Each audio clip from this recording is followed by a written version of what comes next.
රාජශ්‍රී ගෞතම ලලාට ධාතු නිදන්ගත සේරුවාවිල මහසෑගිරි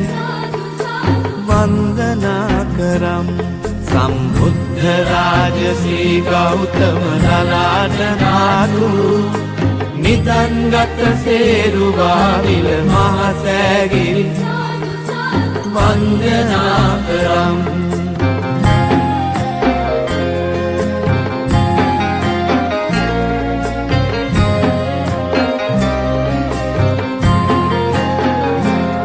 මේ මහා භද්‍ර කල්පයෙහි බුදු වූ ගරුතර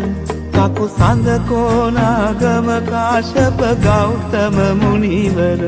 මේ මහා භද්‍ර කල්පයෙහි බුදු වූ ගරුතර